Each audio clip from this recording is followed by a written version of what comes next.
people say this is dicta, and then therefore the court doesn't have to follow it. It's persuasive, but it's simply dicta. That is absolutely incorrect, and we will prove that beyond any doubt, starting by looking at the definitions of holding, dicta, and precedent. The definition from Black's Law of holding is a court's determination of a matter of law pivotal to its decision. Dicta is the opposite. A court's discussion of points or questions not raised by the record or its suggestion of rules not applicable in the case of bar. Now, as to precedent, a case becomes precedent only for such a general rule as is necessary to the actual decision reached. What I'm going to show is that the definition for minor was pivotal to the decision of that court and is therefore holding of that court and therefore precedent, which is binding, means Supreme Court precedent binding on every court in this country. The definition was what the minor court had to decide was whether or not Ms. Minor was allowed or had a right to vote under the 14th Amendment. However, it specifically stated that before it got to that part of the question, it first had to determine whether or not she was a citizen. Well, using the well-known doctrine of judicial restraint, the Supreme Court will not reach or will not construe a constitutional clause if it does not have to answer the question presented.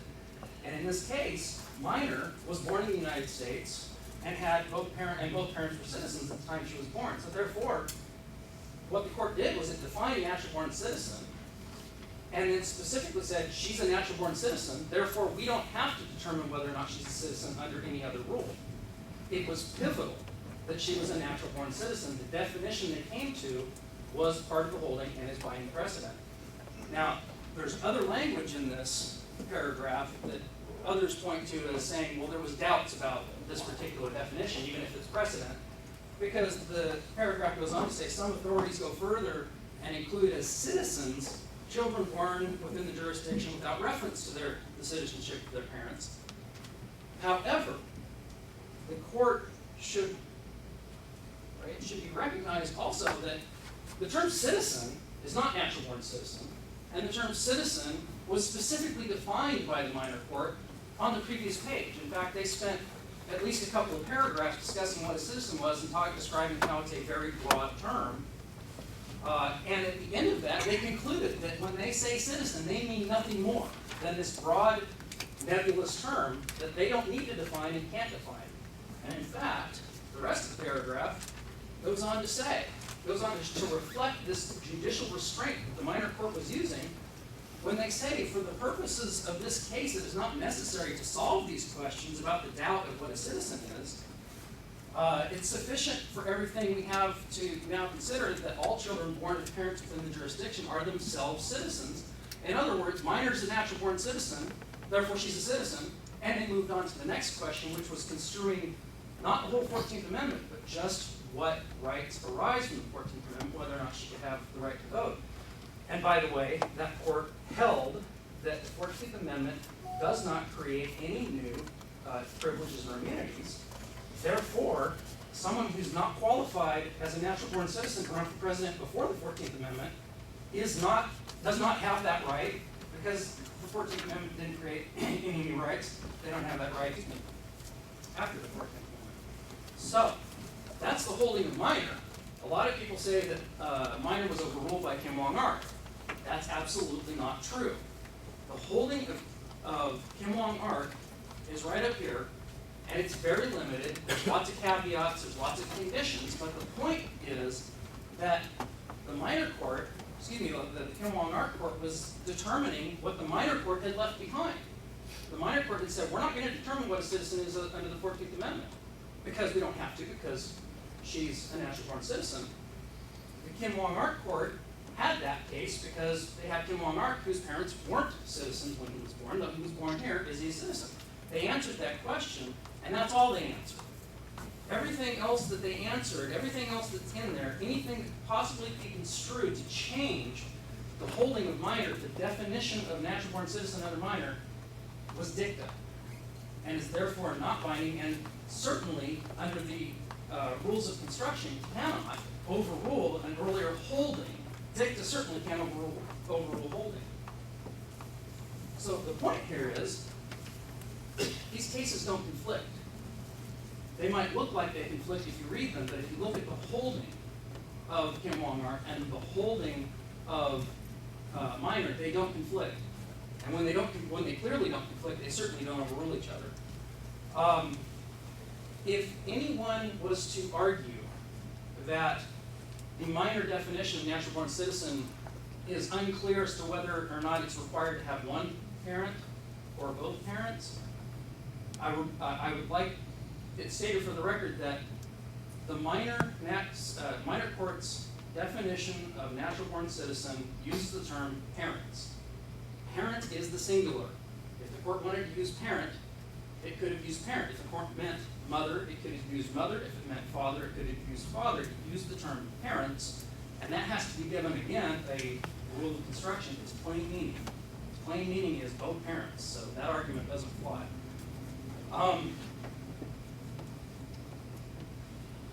In closing, this case is about the Constitution. Holding public office is not about the individual. It's about service to the public. Anyone who's run for public office ought to know that. And that means that even if an individual has an unfortunate situation where they can't rise to the level that they want to, politics is not a typical career field where we want the person to rise as far as they can. Politics is about service to the public, and that should be kept in mind. And my final comment, let me make the point for the record. We've shown, I believe, that Barack Obama's father was not a citizen of the United States ever, certainly during the time period when Barack Obama was born. I don't think that's ever been disputed by the defendant himself, and that means that he is not constitutionally qualified to hold office. It's not a statement about his ability, it's a statement about his constitutional qualifications. Finally, the defendant was ordered to be here today. He's not here. His attorneys are even boycotting this hearing. And I want it stated on the record that shows not just a contempt for this court, but a contempt for the judicial branch and I'm not interested in the commentary of that, counsel. Just are you done with your argument? Yes, Your Honor. Thank you very much. Thank you very much. Counsel, would you please introduce yourself and your client? I'm Mark Hatfield. I am counsel for plaintiffs Paul Swinson and Kevin Powell, who are with me, my co-counsel, and my brother, Tom Hatfield, is here with me as well. Wanted to raise two quick issues before I undertake the evidence. Your Honor, first of all, we remind before we have a motion to file with the court for determination of placing the burden of proof in this case, and which is pending. The other thing, Your Honor, is on January the 19th, I submitted to opposing counsel Michael Jablonski and filed with this court a notice to produce, which was directed to the defendant, Barack Obama, in this case. I note that Mr. Obama is not here today, nor is his counsel here today, and I would note that the court has authority under OCGA 50-13-13B to take appropriate steps to punish any contempt of this court, which results from the failure to appear and failure to produce the records and documents that have been subpoenaed in this case, and we would commend that to the court. In that connection, I would like to, at this time, tender plaintiff's exhibit number 10, which is a copy of the White House schedule for today, January 26, 2012, which shows no public schedule for the president. Judge, I would tender that into the record. Okay. You want to mark it as exhibit 10? 10 is in the But I will call. counsel, you have 20 minutes. Yes, sir. Call Mr. Carl.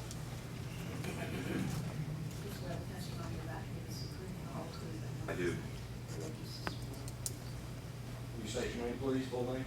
Carl Swenson, Carl Alfred Swenson, Jr.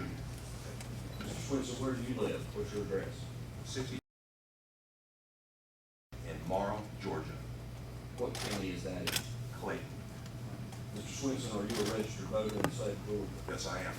And were you a registered voter in the state of Georgia at the time that you submitted the challenge which initiated this case? Yes, I was. And are you qualified and able to vote for candidates for President of the United States as a voter in Georgia? Yes, I am. All right. If I may approach your honor. Yes, you may. Show you what's been pre-marked plaintiff's exhibit number 2. Ask you if you can identify that compilation set of documents. Yes, these are, the first one is from the Secretary of State acknowledging that the challenge has been accepted by this court, as is the second page.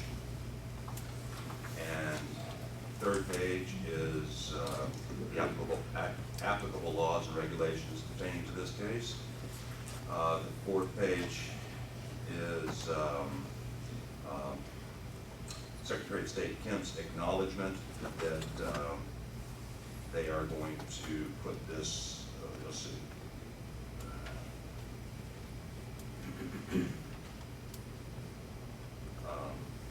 This is from the Democratic National Chair that notifies the Secretary of State that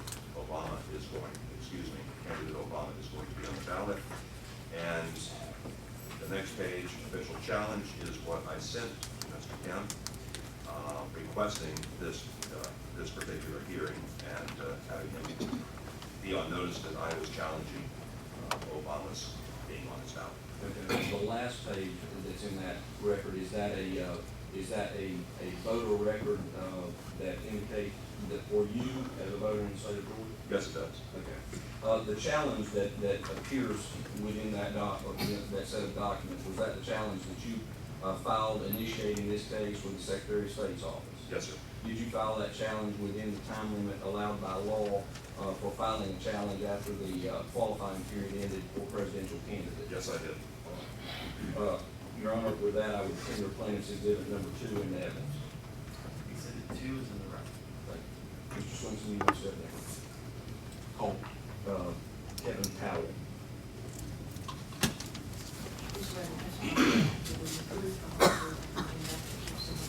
Yes, I do. You state your full name for the record. Kevin Richard Powell, Mr. Powell, give us your address. Duluth, Georgia, 30096, What county do you live in? Gwinnett County. Gwinnett County. And are you a registered voter in the state of Georgia? Yes, I am. At the time that you initiated the challenge or filed the challenge that initiated this case, were you a registered voter in the state of Georgia? Yes, I was. And are you able, as a registered voter in the state of Georgia, to cast a ballot for President of the United States? Yes, I am. Now, I'm going to show you what's been pre-marked plaintiff's exhibit number 3, and ask you if you can identify that for me.